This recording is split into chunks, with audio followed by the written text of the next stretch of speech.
official GameZone podcast. This is episode 2, technically episode 3, but the second episode we uploaded over the holiday break didn't go up. Technical mishap. It's okay. It's all right. It happens. I'm sure we'll have plenty more of those. But this is the second episode. Today is January 21st as of this recording. And we're going to talk about some of the big news. I'm Cade, editor-in-chief of GameZone.com, and this is Mike Splechta. Hello, hello.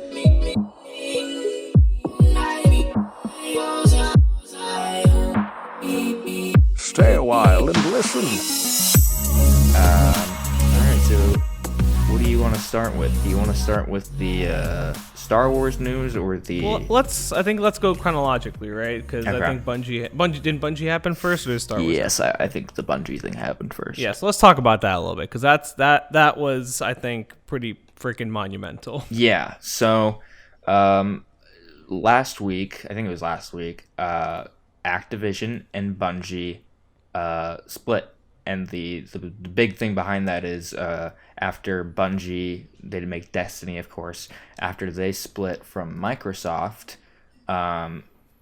they were looking for a partner to help fund Destiny. And Activision came and they were like, we'll give you tons of money. And Bungie was like, well, they'd be the smartest move, right? Because of their online networking and stuff like that with Call of Duty. So they kind of have that shooter space locked down. So they went with them. I don't remember when that was. Like probably, I'm not even going to guess. But it was probably like 2011, 2012 maybe.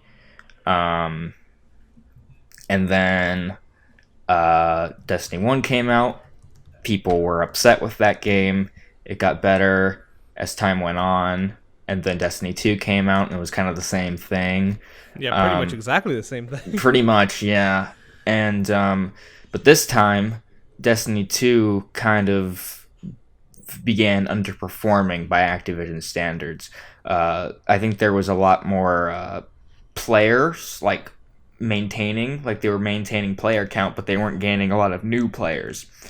And so Activision was unhappy, and they stated that in an earnings call last year. And I guess now they were able to come to an agreement where they're like, we are unhappy with you, we're unhappy with you. And they're like, I guess it'd be better if we split ways, like mom and dad. And they split. And now it's kind of like, what's the future of Destiny look like? Is it going to be better because they don't have a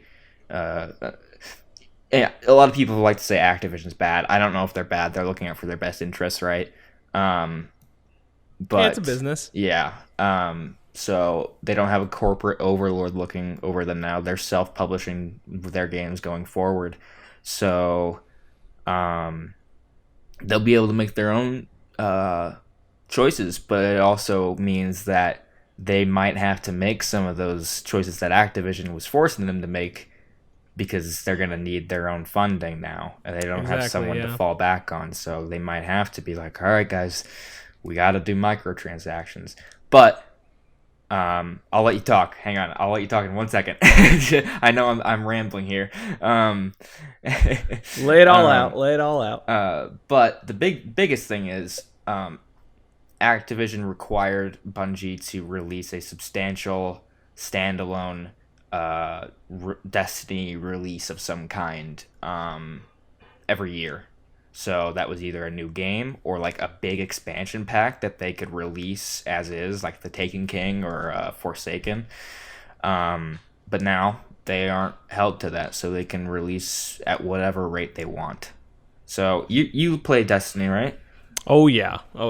So how does this news strike you? So I stopped playing Destiny 2 a while ago. Like, I was only playing the base game when it first came out, Destiny 2, the base game. I didn't actually ever get around to playing that expansion that came out last year, September, Forsaken.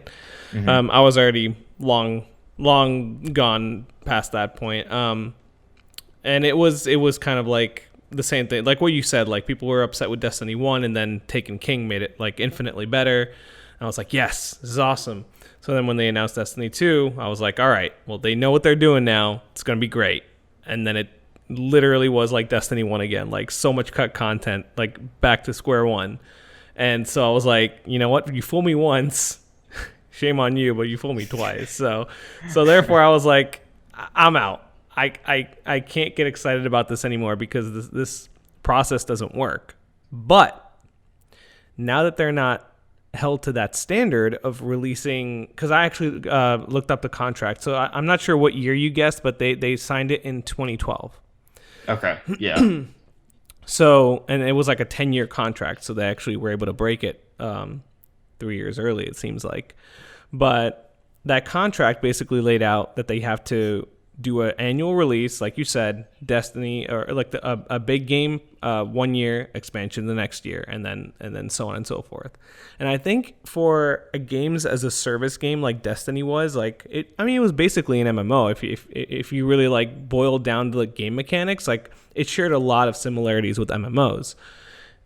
Annual releases don't work for that format, and I hate to bring up, the game that I'm obsessing over, but like Warframe does that so well because it's one game that literally gets worked on year over year and gets new stuff added to it all the time, right? Like imagine if Destiny 1 came out in, when was it, 2014, I think? Yes. And then that same game is the one that we're playing now in 2019, but literally has had all those extra content expansions like just added onto it instead of replacing the base game, right? Like I think that would have been an amazing game. And that's what I thought Destiny was going to be when they first announced it, but the expansions and like then a sequel, it didn't make sense. And I think that's probably why a lot of gamers fell off of it, only because they probably expected something similar. And then, it wasn't that. It was, and then of course introducing microtransactions into it, which of course is like every gamer's like nightmare word, trigger word. So I feel like it was kind of doomed, not from the start, but definitely once they started introducing, or once they announced the sequel. And then once they announced, that they'll be like doing microtransactions. But now that they're not held accountable for that anymore, they can literally do what they want. So, yeah, a lot of people are saying, all right, so I guess they're going to make a Destiny 3 now, right, or whatever. But, like, sure, they could. Or they could just make a Destiny, no number, Destiny whatever, subtitle. Mm-hmm. And that's the game. And that's the game that will have content maybe even from the first game, content from the second game, and then content for the foreseeable future being added onto it. That's my dream Destiny, at least. If they do that, I think I would probably come back and be excited for it again. But at the current state that it was at, like, it was just, I just wasn't having it. Fair enough. Did you play any Destiny or no? I always kind of dipped in and out. More so you never the start. Obsessively played it? No, I never played any of the expansions either. Okay. It was more of I get it at launch, see what it does for me. Mm-hmm. Usually have fun with it, but like there's just not enough here to keep me locked in. That's the problem, yeah. Yeah. And then I'm like, oh, well, you know what? I don't really, if it's not locking me in for the $60 I paid for it, how can I guarantee that another $20, $30 is going to, keep me engaged? So I don't really continue with it. Yeah, that makes sense. That makes sense. And like that, so that kind of ties into, because I reviewed actually Destiny 1 for GameZone mm-hmm. when it released, and I'm pretty sure I wrote a review for Destiny 2, and I remember the one thing that I kept repeating in my Destiny 1 review is like, there's a great game somewhere in there, just not yet, right? Like everything could have been good, but not yet. And that's kind of like Destiny's whole motto is like, they release something, and then, a year down the line, they're like, oh, we've learned everything there is to know, and now we have this awesome expansion that fixes everybody's problems. So, and so, of course, after Taken King came out, I was like, yes, this is the Destiny I want to keep playing. And so I did. I think, I don't know exactly how many hours I put into it. I know there's a site that counts it, but I want to say at least over 200. So not as much as like those who like commit to it entirely, but also, definitely not no casual numbers. So then, with Destiny 2, I was kind of hoping that like, man, they're going to just build on what made Taken King so awesome. And, they didn't. So yeah, it's a slippery slope, and it's especially confusing because we don't know who is at fault. A lot of people will like to blame Activision. Oh, 100%, it's yeah. the easiest thing to go to because they put microtransactions in Call of Duty and and they're not really investing in a lot of new IPs and stuff. So it does feel like that would come from them, but we have no idea. We're gonna find out very clearly. Right. And I guess the other thing that kind of like was a little bit crappy about the whole situation is that like I have no problem supporting a developer with microtransactions like after they released a game, right? Like if I like a game a lot, like I will actively spend money on it. Ask my Warframe account. I have way too much money on that game, and that game is completely free. Like literally no expansions ever cost any money, right? But the problem with Destiny's model is that the base games are always $60, right? Then the expansions are $40 or $60 that include the base game for those that were patient and waited and then, got a better deal out of it. But then they also introduce like the now, I don't even know what they call it, but it's like some sort of new season pass. Really? Yeah. It's like the name is escaping me right now, but it's basically like a season pass that doesn't include the first two like mini expansions that people got when Destiny 2 first came out. Now it's all the post DLC stuff past Forsaken, like the Black Armory and stuff like that. All that stuff that's it's out. Oh, it's out. Yeah, and it's not free, and you got to pay into that. So like that's kind of where like I feel like there's a little bit of a contradiction, because if they're going to charge for all this extra content that they're working on, why do they also have to charge for like microtransactions? Why, like that model doesn't make much sense to me. So no, you're right. Yeah, that's concerning. But I'm also really confused about what happens to all the stuff that they were making already. So they said that their roadmap is actually kind of unchanged as of right now.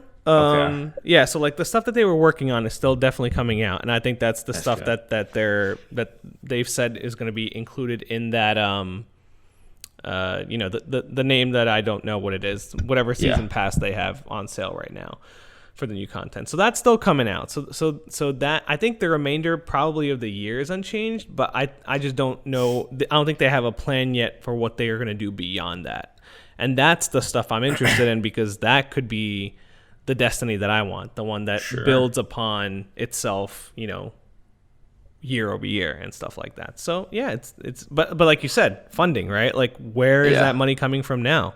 They Activision was NetEase. Is that something that's like they started funding them after they split, or was that already before? Did you hear about this? Do you know what I'm talking about? I know what NetEase is. I'm just not sure what this is that you're referring to.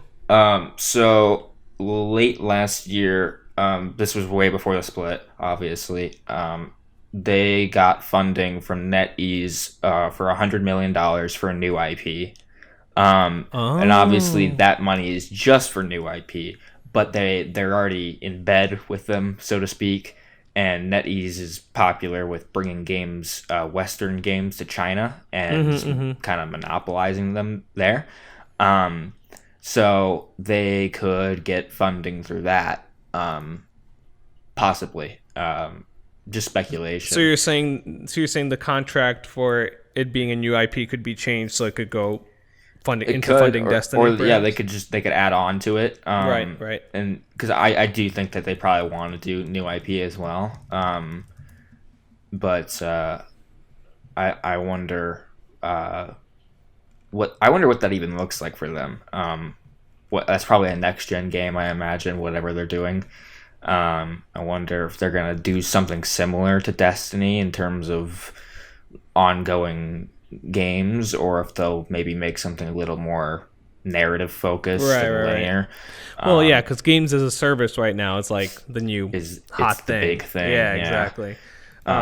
Which sucks a little bit because I'm all about linear, well, not even linear, but just like narrative focused games. Sure. Because as fun as it is to have a game that you can come back to day over day to just do stuff, like the art of storytelling in video games, especially in 2018, like my God, God of War, Spider-Man, like such great games, and all are story based, and definitely not linear in the case of Spider-Man, and even a little bit of God of War because I had a little bit of an open world there, but like so if and especially if you think about like Halo, like, man, those stories were pretty freaking great, at least pre 343 days. I can't speak on those, but so like we know that they could do a narrative driven game. It's just do they want to break away from this whole games as a service thing? So we'll see, because games as a service can potentially make more money, and that's the thing that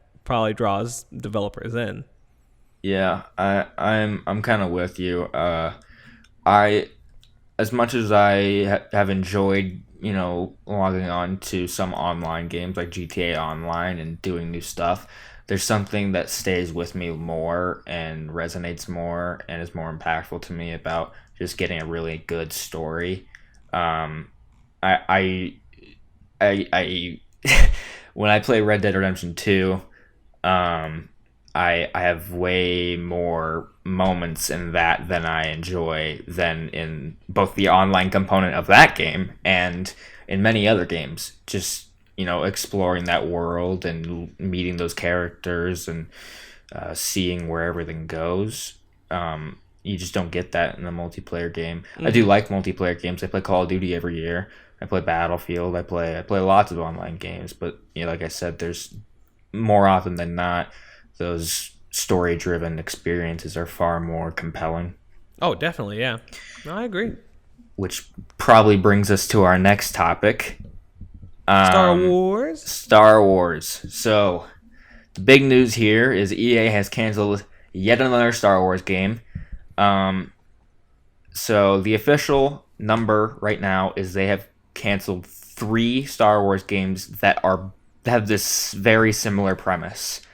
Of like a scoundrel ragtag group of like Han Solo type characters almost.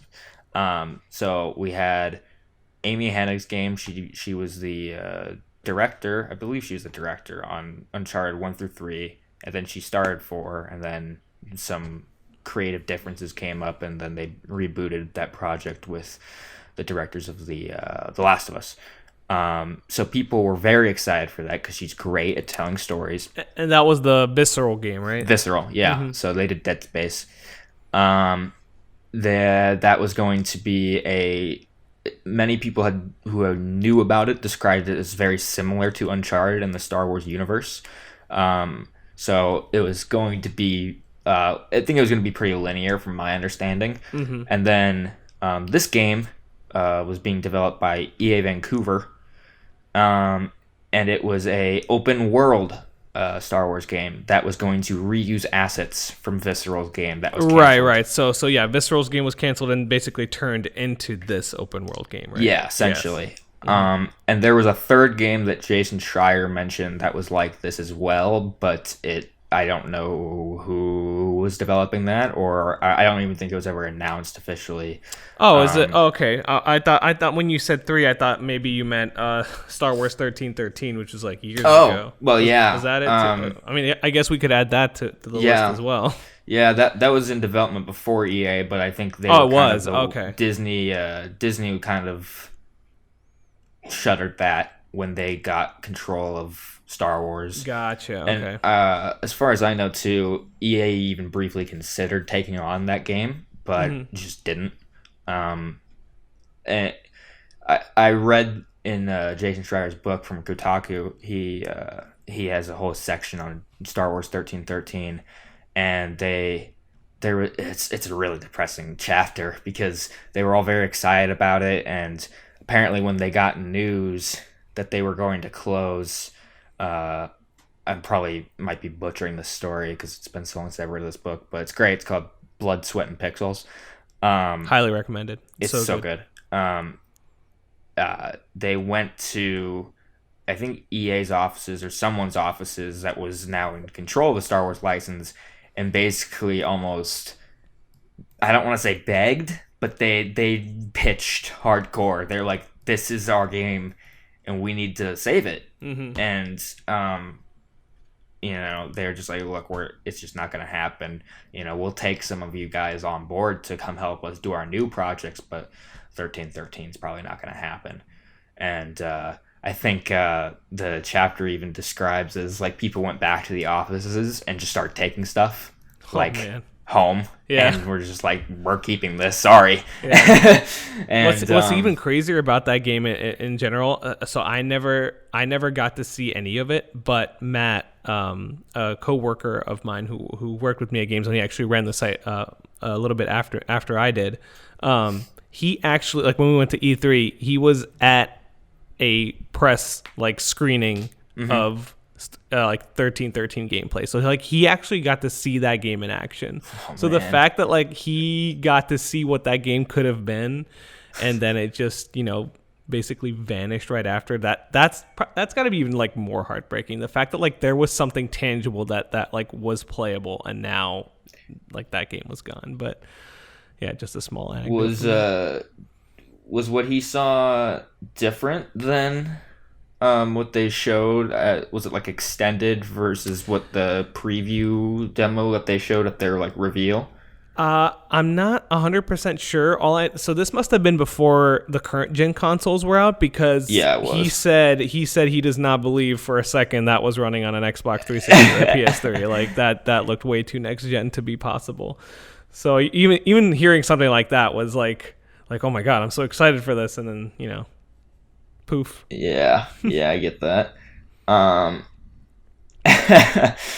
So, but yeah, back on track. Yeah, where we're at now is this game was open world, and it hadn't even gone into full production or was just starting.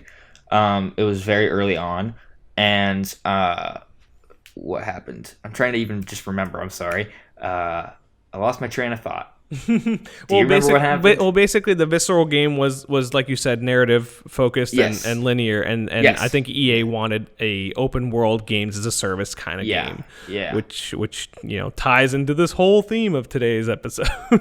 So basically, the game was apparently too ambitious, and like you said, they didn't have too much work on it, so it would take forever for it to be done. And Overlord EA needed it to be sooner, so therefore that game is now canned. And I think, at least what this article I think says, is that they're still doing a Star Wars game. Yeah, they are. Just It'll smaller be a smaller scale, because what happened was EA apparently doesn't know how open world games are made, even though they've made several. Right. And we're like, oh, this is gonna take too long. And they were like, all right, we're going to try to get something out by 2020, late or early 2021, which many believe is going to tie into the launch of the next-gen consoles. So that's where that is. I'm really frustrated with the state of Star Wars games, because someone posted a great picture that was in the timeline since EA has had Star Wars, they've made 2 Star Wars games. There's been a Lego game that wasn't from EA, that was from the Lego people, and that they were both Battlefront games from EA. Yeah. Oh yeah. And some mobile games. And both not critically acclaimed. Like both really like not well scoring games. So that's kind of horrible. Like It's a really bad thing for EA to depressing. have on their portfolio.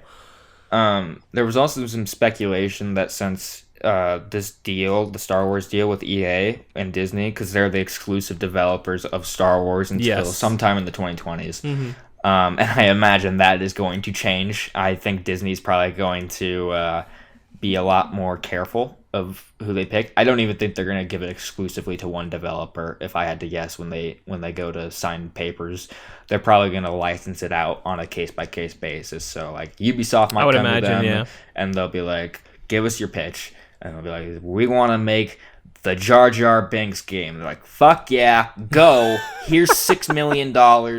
Go make something crazy good for $6 million. That you can't make a game for $6 million like Star Wars. I'm sorry. It's like $700 million.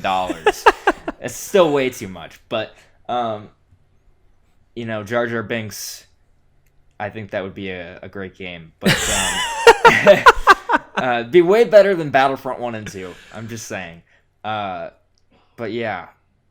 I imagine that's how it would go. They're just going to give it out to who they believe is worthy, and they're not going to have multiple projects lined up from one studio, because it just begins to become like you're just burning money. They have literally burnt money. Oh, absolutely. And it's not like Disney hasn't imagine. stepped in before. Like when that whole Battlefront 2 controversy happened, I mean, I'm not sure if that was official or not, but from what I understood, Disney stepped in and they were like, all right, you guys got to fix this whole loot box thing. Yeah, I also think that Disney is part of the problem too, because like just like when George Lucas was involved with Star Wars, they are very controlling of the brand. So they say what goes, who can be in the game, what's in the game, where this takes place in the timeline. They're very controlling. That's why they got rid of all the Star Wars books and stuff. Oh yeah, and this actually extends even further than just Star Wars games. I mean, look at Marvel vs. Capcom Infinite. Right. Like, Disney, dipped their toe. Well, I guess Marvel dipped their toes in that one, and they had to dictate who they can use. Yeah, no X-Men, exactly. So like it's great that like Disney has all these properties, and of course we're getting like amazing movies out of it. But I do think that like video game wise, they've kind of been dropping the ball. And I hope that'll change. Like I said, with more variety in developers, I think there's potential for that to be more exciting. But right now, EA is not doing a great job, and I started to say earlier, but then I got on another train of thought. The deal was made under a different CEO at EA or something when they got the property, and some think that since leadership has changed now, they're not as interested in Star Wars as they were back then. And maybe that's the case. I don't know. You'd have to think that they'd be like somewhat interested in Star Wars. That's a money maker right there. Yeah, exactly. But I mean, maybe not anymore. Look at Han Solo and the box office. Maybe Star Wars may have run its course, but it's entirely possible. There is definitely Star Wars fatigue. Oh, 100%, 100%. And it doesn't help that we're not getting good games. That's part of the burnout. They're like, well, you're just giving us stuff we don't want. And Jason Schreier also stated, BioWare attempted to get a Knights of the Old Republic 3 off the ground. Under I did EA, read that, and EA said no. Mm-hmm. And that could have been up to Disney as well. That could have been like them telling EA, like, no Knights of the Old Republic, we're not doing that. We don't know. There's a lot of stuff that goes on behind closed doors, and like we will probably never know, because I imagine those meetings are like, you got to have a net worth of like $6 billion to get into those kinds of rooms. So those secrets aren't slipping out anytime soon, I imagine. But, it is upsetting. Respawn's Star Wars game is supposedly on track. And that's scheduled for this year. Yes, the end of the year. Jedi Fallen Order. Yes. I never know how to write that name. because it's apparently Star Wars Jedi Fallen Order, but that Yes. doesn't seem right to me. But It is. whatever. That's the right way. It's whatever. I mean, and the one thing I'll say about that is that, like, and this might be also coming from me, who's also experiencing a little bit of fatigue, but like when they announced that it's going to be like another Jedi game, like, yeah, it was a little lame, because, like, I don't know. Maybe I wanted that smuggler game. Maybe I wanted, like, that bounty hunter game, because I want to see a little bit of, different sides of the story from that universe. Not that just, universe is huge, Yeah. and they always focus on just like, all right, the Skywalker family or a guy with a lightsaber. It's like, no, man, you have all this rich universe of like underground criminal organizations and other crazy things that you can expand on, and they just choose not to capitalize on it. Yeah. But to Respawn's credit, like, Titanfall 2 had an awesome single-player campaign, awesome story. So, I have faith that whatever they're writing, hope, and probably in conjunction with Disney or Lucas or some sort of thing, because they probably have to. So I'm hoping that at least, they come through on the story front. But yeah, I was just hoping something a little bit different in terms of, who like the main characters are and stuff. But we'll see. We will see. I imagine there's a Star Wars Celebration April. I think it's in April. So that's in Chicago. I might try to go to that. I don't know if I will, but I might try to go to that, because that's only at one state away from me. So I might try to go to that and see what I can get from that in person. Maybe they'll have it playable or something. I don't know. Probably not. But did they say it's scheduled for this year, or do we not know? The game, it's scheduled for holiday 2019. Really? And, yeah. Man, okay. And they didn't even have a logo at E3, so I'm like, okay. No that's trailer, interesting. nothing. Interesting, yeah. But in December, there was a leak on Reddit, which usually I always like just dismiss it automatically. But it was actually it seemed reputable. Okay. I think the guy had a history with like Avengers stuff too. So he said they had like a partners meeting at Disney where they showed some new Star Wars stuff. They had a little bit of Episode 9, where this is an article on GameZone. You can go find it. It was from December, where Kylo Ren's mask is back, and it's got like this red paste or something across it to like glue it together. And like very little tidbits, like nothing particularly interesting. But there was details about Jedi Fallen Order, and like, from what I understand, it's still on track to release this year. I'm going to see if I can find that leak. But it sounded particularly interesting just from the small little tidbits that came out of it. Hang on, let me see. The game supposedly takes place 5 years after Star Wars Revenge of the Sith, and players take control of a former Jedi Padawan who has survived the initial purge of the Order. The main character, who the user refers to as Cal in their post, isn't entirely alone during this time and relies on a mentor-like figure named Ceres, Ceres. I don't know how to say that. Longtime fans of the franchise should expect to see plenty of cameos from characters in other media like the Sith Inquisitors, last seen in Star Wars Rebels, as well as other Star Wars comic book characters as well. So that's interesting. I don't think we've ever seen anything that takes place after Order 66, where obviously that was in Revenge of the Sith when the Emperor rose up and executed all the had all the clone troopers kill all the Jedi. And right. There were remnants still, like Obi-Wan and stuff, but most died. So that'll be an interesting story. Sounds like it's a narrative driven game, so that's good. At least they're not completely scrapping all these single player Star Wars games, but it'll be very interesting to see where this goes. I don't know. Maybe they'll do better next gen, because that's probably gonna start in the next year or two. So maybe they'll go big, but it's hard to say. All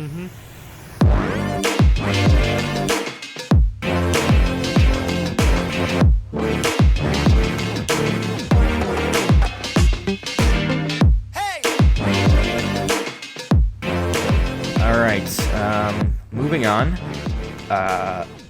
Today, our review for Resident Evil 2 Remake went up.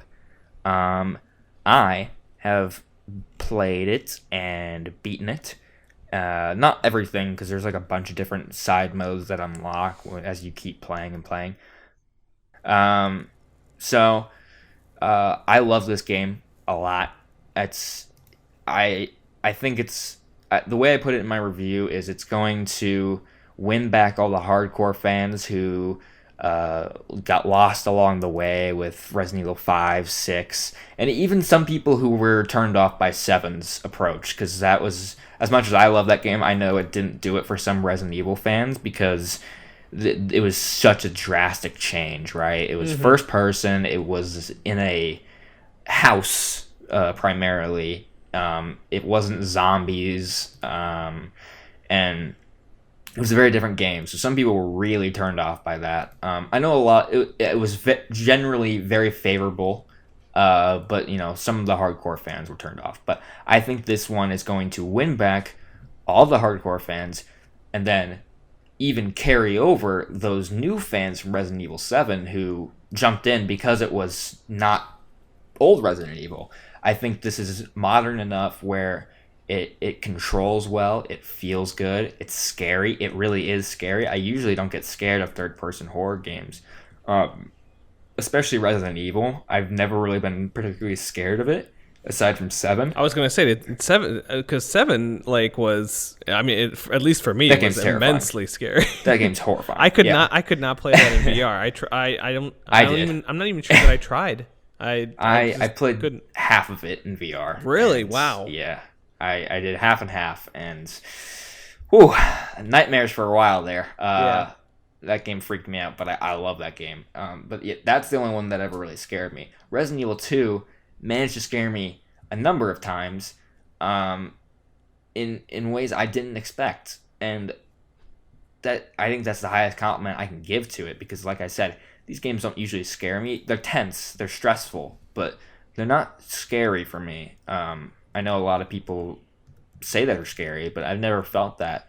But in this one, there's something about it, the claustrophobic atmosphere, like you're in a lot of tight hallways and corridors, and zombies are growling, and you're like, I don't know where they're coming from, and then they jump in through a window and run at you, and there's different types of creatures that are just disgusting, and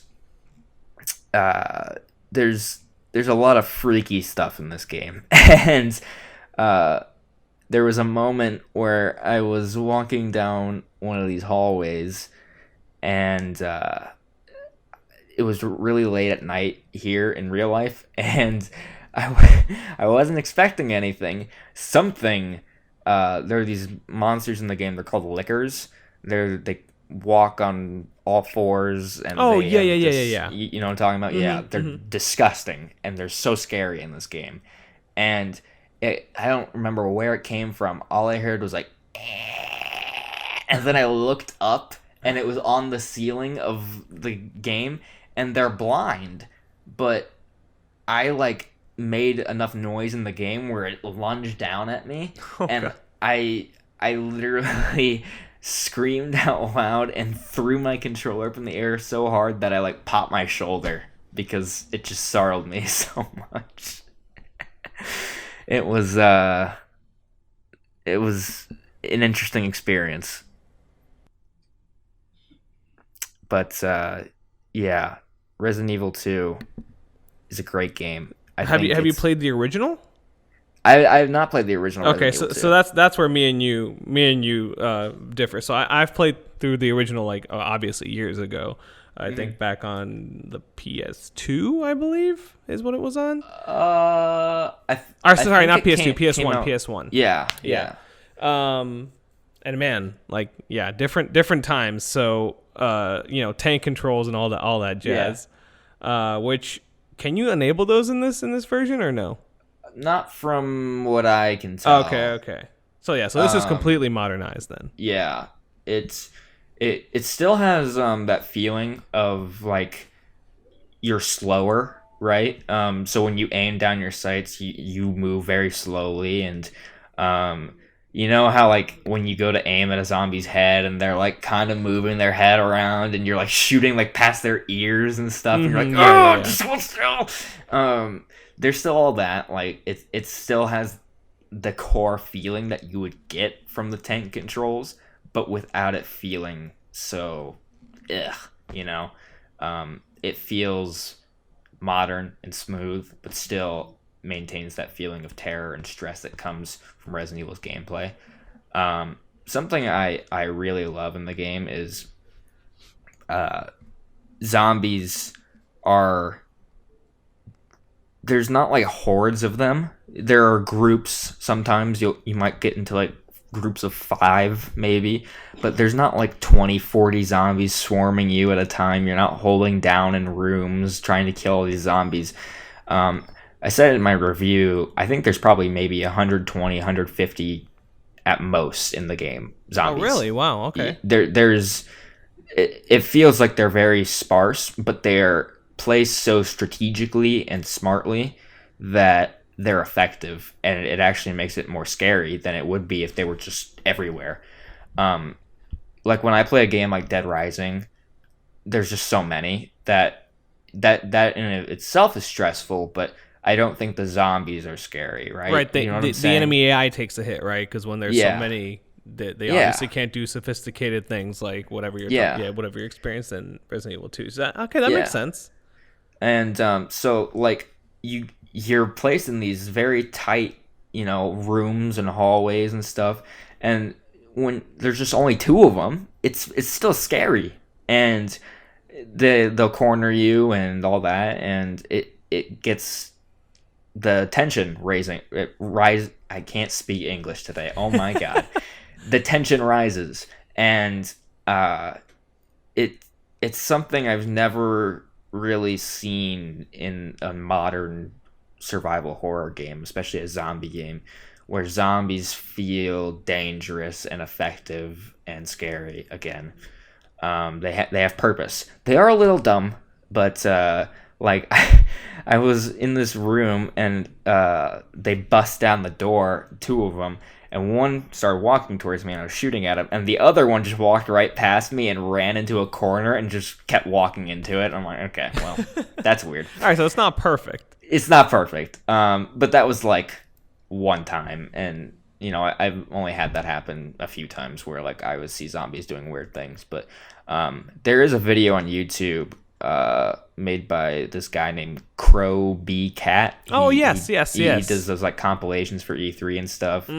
Hilarious stuff. But he did something with the demo where he was testing how like dynamic the game can be. So like can you shoot zombies through like a glass window on a door? You can't.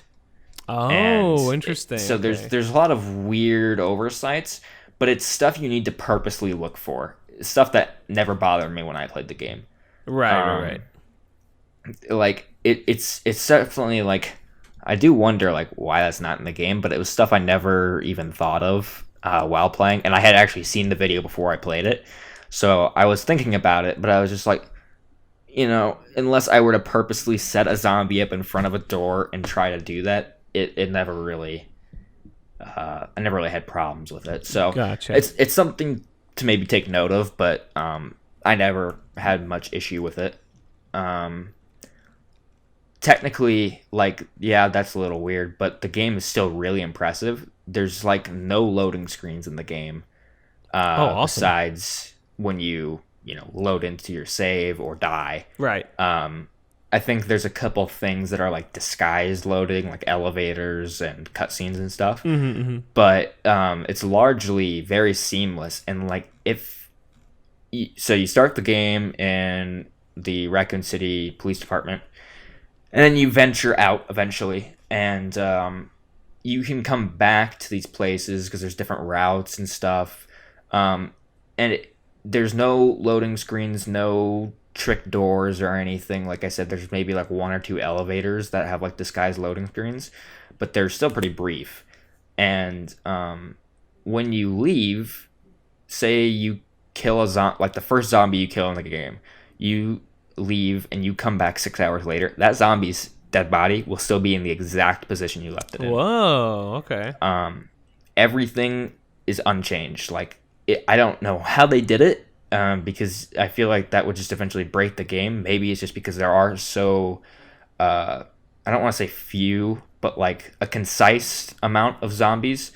Maybe that allowed them to do things like that. Mm-hmm. But yeah, all of the zombies that you kill, they stay where they're at. And like, if their arms ragdoll or something to where it's in like a really awkward position, it'll stay like that. And of course, the zombies that you leave alive because you don't have ammo and you run away, they will be there when you come back. Oh, wow. Man, that sounds stressful. It is. So you got to be really aware of like, did I leave a guy alive in this room? I was going to say, like, and even if you know that you've killed something, I mean, zombies, them being, coming alive from the dead, like, even though I know I've killed that zombie that's laying there on the floor, I feel like I would still be anxious walking around. That's a good point, because that happens. Oh, God. They do not stay dead unless their head explodes, Whoa. Which I love.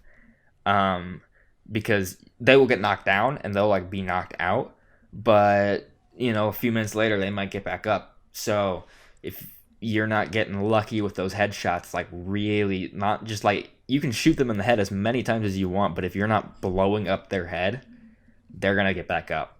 And I kind of love that. It's more difficult. It's more stressful. It's more scary because you'd be walking over bodies all the time. Some that you haven't even killed, like you'll find just other dead bodies and you'll be like, should I just like shoot him just to be sure he doesn't lunge at me when I get over to him? There were a few times where I did that, and sometimes it worked. Sometimes they were just like still dead, and they'd fall over on the ground or something because they were like sitting up on a bench, and I'd shoot them and they just fall over. So there's a lot of cool details like that, and I really love that. Also, like I said, the review is up now. I gave it a 9 out of 10. I was thoroughly impressed with it. Also, first great game of 2019, huh? Yeah. It is kind of short, but there's a lot of replay value, like going back and unlocking doors you maybe didn't get to go into the first time, playing Claire's campaign since you maybe start with Leon's. That's what I did because it was the first option. And Claire's campaign is very similar to Leon's. That's actually one of my problems with the game. It's a carryover from the original, I believe. But it's basically you hit the same beats, like you go to the same locations and stuff. But they have different characters that they might meet and different dialogue, obviously. And but you're seeing a lot of the same things, if that makes sense. How long would you say on average a playthrough is with one character? So my first playthrough with Leon was like 8.5 hours, but I fell asleep with the game on. Oh, okay, and gotcha. So it was like 5 hours, probably, maybe 6, and I got stuck on a puzzle for a really long time. Because I'm an idiot. But I would say, yeah, you can probably do these campaigns in 5 to 6 hours, and Claire's, if your second time through with another character, you're going to probably do it much faster because you're doing the same things. So you're probably going to be playing through these in like a couple of days, if not like one sitting. Oh wow, It took me a few days, but I would definitely recommend spacing out how much you play the game if you want longevity. But it's also pretty difficult at times. So especially Leon's. Claire's a little more. She has some really cool weapons that make it very easy to take down some of the harder enemies in the game. So okay. She might be even faster to move through the game, but Leon's takes a little longer. But Yeah, But I wouldn't even say that's like a big negative, right? Because games these days are like hundreds of hours long. But sometimes I enjoy a good I 5 to 10 hour game. Yeah, I was really happy that I could just put a few hours in every day for about 3 days, and then I was able to feel like I finally finished a video game for the first time in forever. But also visually, the game looks amazing. Right? Oh yeah, yeah. Game is very beautiful. As beautiful as as beautiful zombies as zombies and blood and gore looks. Yeah. It's a very good looking game. I was very impressed. I think I would love to see more Resident Evil games get this kind of treatment in the future, especially Resident Evil 4. I think that game would be really awesome to see done like this. Oh yeah, no doubt. With the new controls and stuff, I would die for that, and I'm sure that's not far off. I'm sure if this game does well, and I have no doubt that it will, they will make that happen for sure. Yeah. Any other thoughts on that? Unless you have anything you want to add. Obviously the review will be live as of the posting of this podcast, so anyone who wants to read the in-depth thoughts of Cade on Resident Evil 2 can do that. But I guess let's quickly talk about, because we got some big upcoming games in the very, very near future. Yeah. We got Kingdom Hearts 3 in a week. Basically. Yep. And then literally a month from today, Anthem on February 22nd. Yeah. And then a few short weeks after that's Division 2. So like the early 2019 is pretty stacked with some pretty big games. So let's gauge let's talk about the anticipation and excitement for each one of these, because we did talk a little bit about Kingdom Hearts 3 in our lost episode. Yeah. But basically you're kind of going in as a new player, right? You have no prior experience. But how excited are you to play it? And how weirded out are you to play it? Because it's a strange concept of a game. Very weirded out. Like I don't know. I'm going in so blind that like I'm not watching. I know nothing about these games. Like really, I know that there's Disney characters with some other people in it, and I'm like, okay, that's all I know. And there's like keys or something, and there's darkness, some weird shit. I'm like, all right, there's like 75 different games I'll play to catch up to Kingdom Hearts 3 2.61. You basically hit all the keywords: keys, darkness, Disney. That's basically all you gotta know about Kingdom Hearts. All right. But everything I just said, like that's all I know. I don't know the depth of those topics. Like that's all I know. I'm definitely excited to talk about this game once you do play it from your perspective, because that's one game that I'm super pumped to play when it comes out next week. So I'm probably going to try to not push myself through it too fast, because I know that ruins the enjoyment of games a little bit for me, but in the interest of trying to avoid spoilers too, because boy, the internet is going to be rife with those. They've already started leaking stuff as far as I know. Oh really? Oh man. Yeah, some copies have already gotten out and stuff. So yeah, I'm definitely pretty pumped to get my hands on that. But what about Anthem and Division? So you asked me which I'm more excited about. I loved the first Division game. I didn't play like all the expansions and stuff, but I loved the base game.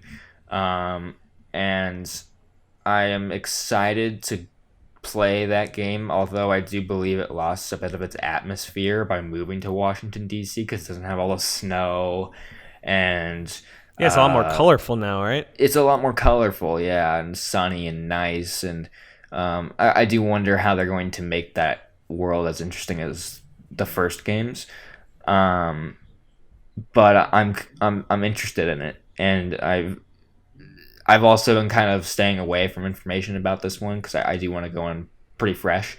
Not that same there's here, really actually. even a reason to, because like whatever. I mean, it's not like the narrative is like the most important part of those games, but I still like to it's nice to experience all that stuff without knowing it ahead of time. I agree. But Anthem, I am cautiously optimistic about, because this could be a Destiny situation where the story is both generic and falls flat and is short and like there's nothing to do. But I'm also like, it's like an Iron Man game, so that's pretty sick. Right. And this is the team that did the original Mass Effect games, the original 3. So yeah. So technically, there is hope for this thing to be narratively good. Yeah. But it is also EA, so that's the red flag. Yeah.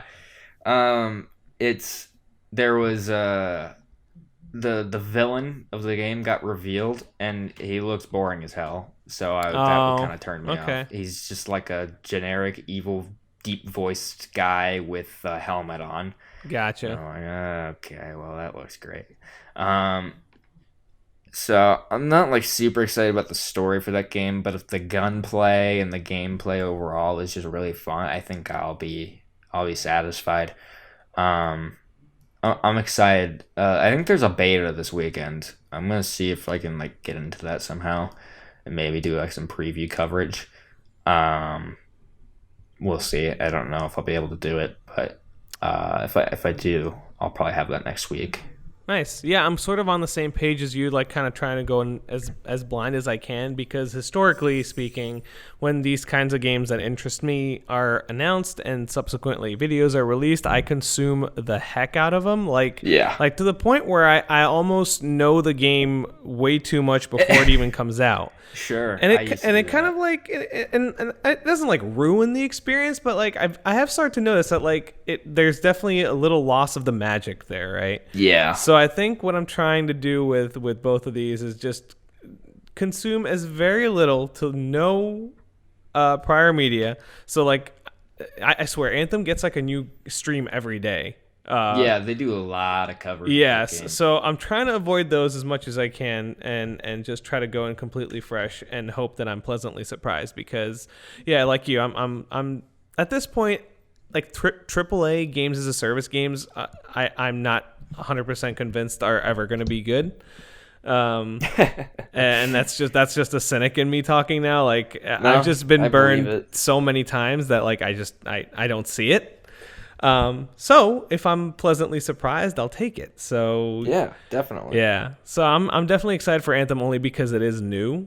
Like it's a new IP and it looks, I mean, graphically it looks amazing. And even like from the debut trailer that they showed with like the flight and the gunplay, looked fun. Looks awesome. But yeah, does it have legs? We'll have to see. Yeah. They're betting big on it. Yeah, but like you said, Division is familiar because gameplay wise, it looks very, very similar to the first game. Yeah, and from what I know from the original game that I have gone back to a few times since it released, the team definitely did learn a lot in the first game, and a lot of the improvements that they made that game a lot better. Even though I don't think I enjoyed all of the DLC that they released for it, like the season pass stuff, which thankfully now that's an outdated model that they're not bringing back. So I'm hoping that all of that previous knowledge from the first game will make the second one so much better. But that is also what I thought about, Destiny 2, and look how that ended up. So like I said, it's hard for me to be fully excited because of just games letting me down previously that have a similar model that these two games will have. Yeah. It'll be interesting to see which one has the stronger legs. But because both of them obviously are setting themselves up to be games played for over a long period of time. Yes. Who knows how long? I mean, Division was nice that it had such a big gap between its original release and its sequel, because that really gave the developers enough time to really like focus on making it the whole game better. Whereas, Bungie with Destiny, they had to keep cranking out those expansion packs and mini DLCs, and so I feel like they had a much rougher time trying to make that whole thing work. So there's definitely a silver lining here, but again, I don't want to get too ahead of myself, so I'm keeping myself, in check as far as my hype levels go. But I'm definitely excited to at least play both when they release. Yeah, I'll definitely play both, and I'm sure I'll play a lot of both because I usually do with those kinds of games. I usually get sucked in right away, and then it loses me over time. But we'll see. But that's the thing that they gotta fix, right? Like the whole point of games as a service, it's trying to exactly, keeping you engaged for a long period of time, which that's kind of what I feel like AAA publishers are kind of struggling with. So we'll see. Yeah.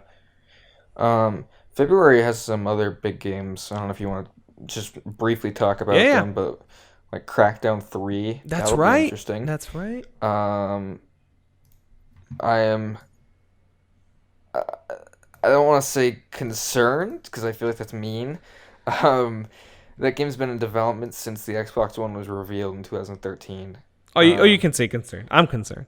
Okay, I'm very concerned. Yeah, we can be concerned.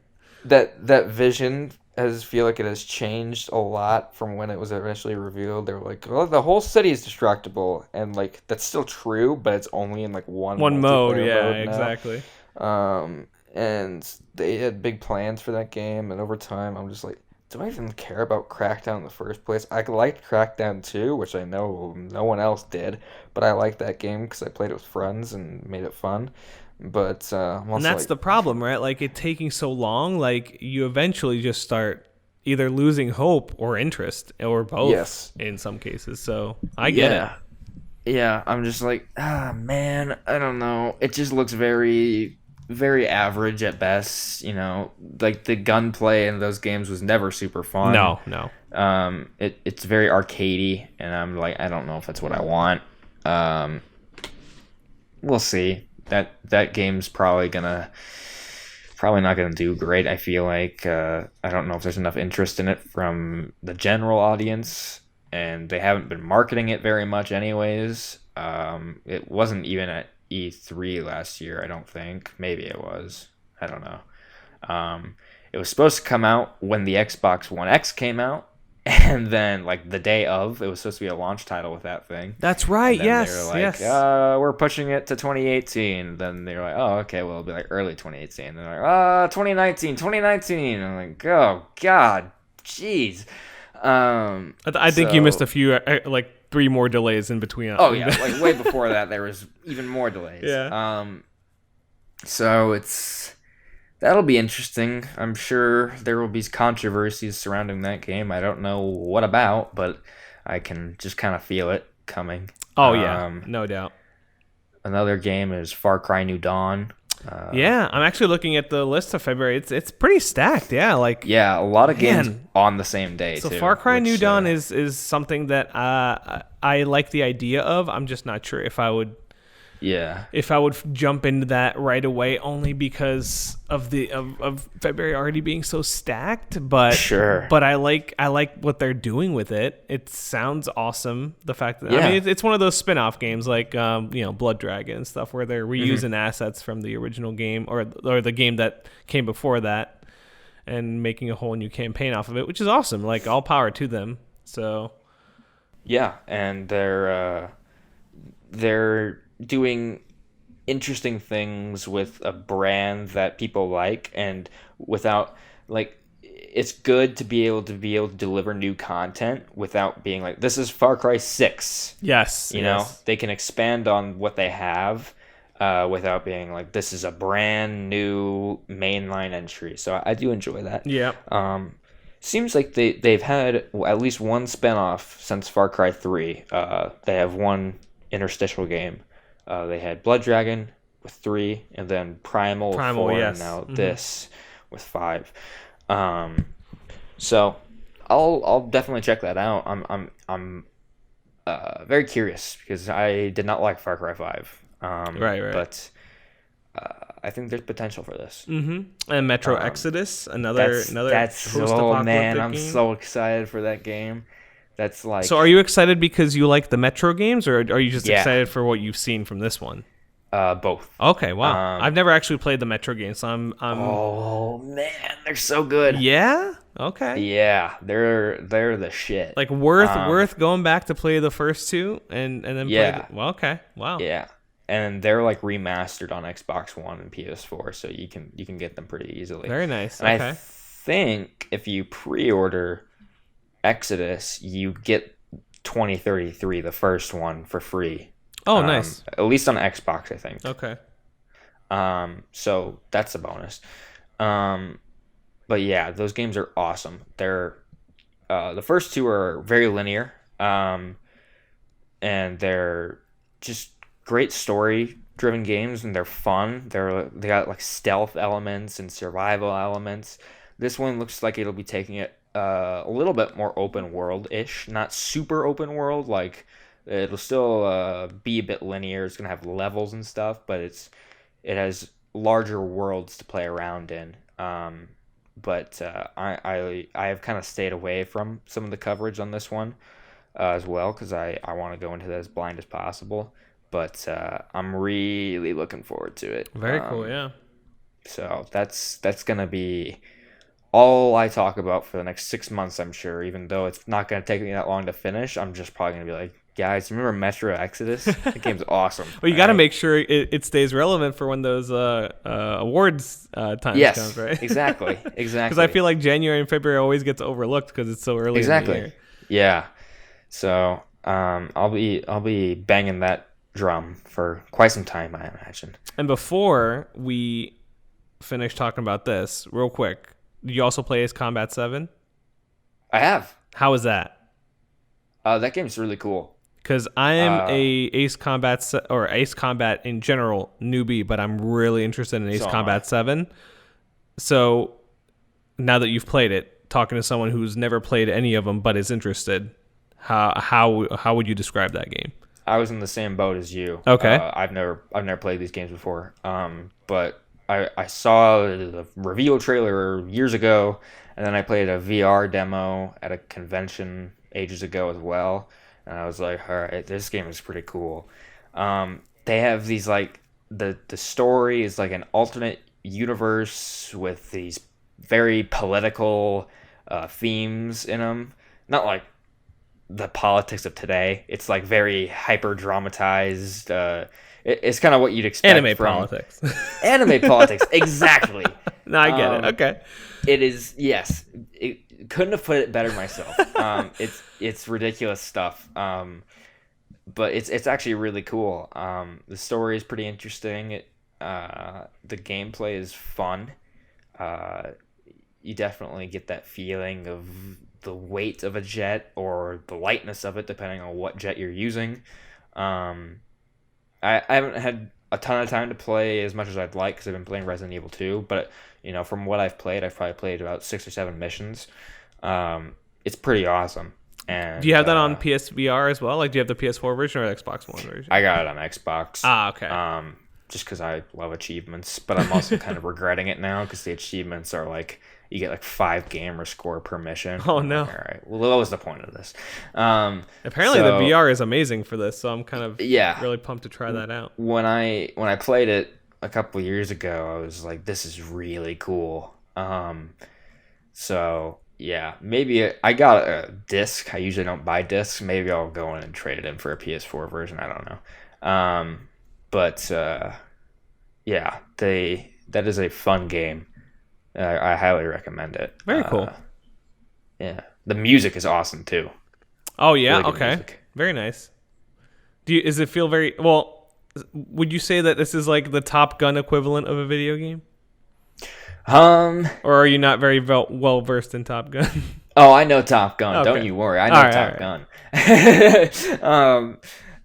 It's not like it doesn't have that like dude bro mentality, It's not like super like we're all in this together, brothers and stuff. Okay. It's definitely a little different than that, but like I could see the comparisons. So you're saying there's no volleyball scene? There's no volleyball. Man, that's a missed opportunity. No Kenny Loggins either. Ah. I mean, that's why we had the Spotify built-in integration to the console. There you go. So you can play it yourself. Playing with the boys.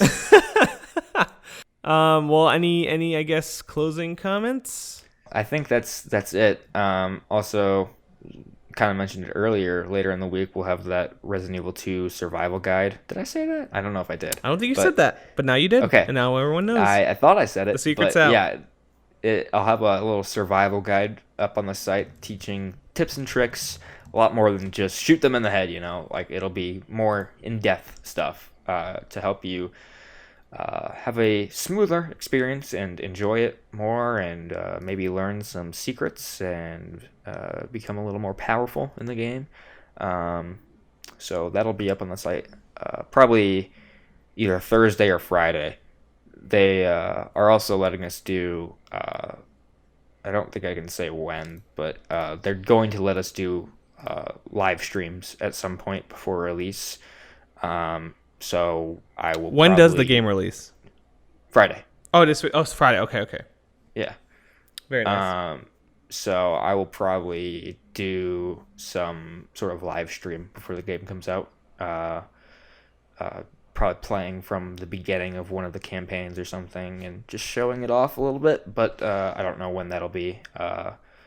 We'll see. Cool. We'll see. And then also, do we want to do like a very, very slight tease of our guest that we will be 90% having next Sunday? I mean, 90%? I mean, I want to say 100%, but, stuff comes up. Yeah, things change. People are busy. I get it. But next Sunday, we should be recording a podcast with Yuri Lowenthal, who is the voice of Spider-Man in the latest Marvel Spider-Man game on PS4, among many other voices he's done in the anime and video game world. But this is his most recent work. But I'm very, very pumped to talk to him about, that game and whatever other projects that may or may not be secret that he can talk about. Yeah. But I was looking at his IMDb page the other day. He has over 600 roles. Oh, it's insane. Yeah. So he's we're been going to talk in to him tons. about that. Absolutely. So I'm very pumped for that. So fingers crossed everything works out, and if it does, then that will be next week's episode with Yuri Lowenthal. All right. With that said, I think we should get out of here. You can find me on Twitter at Cade_Onder, CADE_ONDER. Check us out on GameZone.com, reviews, news, all that. I almost forgot. We went and saw Mortal Kombat 11. We sent a freelancer out there. My friend Josh Russo. He went to Los Angeles to play Mortal Kombat 11. He has an impressions piece up on the site. And hopefully by the time you're hearing this, there's an interview with, I think, the art director of the game up on the site. I need to get that up. So you can look for that. Check out what he thought of how the game plays. And also get some insight on the feedback they got from Mortal Kombat X to Mortal Kombat 11. They talk about some interesting things with people not liking the faces in Mortal Kombat 10. I didn't know that was a thing. Interesting. Okay. People didn't like the faces, so they changed the faces. And he also asked about guest characters, and he specifically mentioned Pennywise the Dancing Clown from It. And the art director was like, we can't say anything, but we have heard that one requested a lot. Interesting. Because, It is a Warner Brothers property, and Warner Brothers is publishing this game. So so you're saying there's a chance. There's a chance. So he had a great interview. I think it was like a 15-minute long audio thing, but it's gonna be in text on the site. So it's pretty meaty. Got a lot of good stuff in there. Very cool. Check that out on the site, along with the impressions piece. And yeah, Mike, you got anything you want to plug?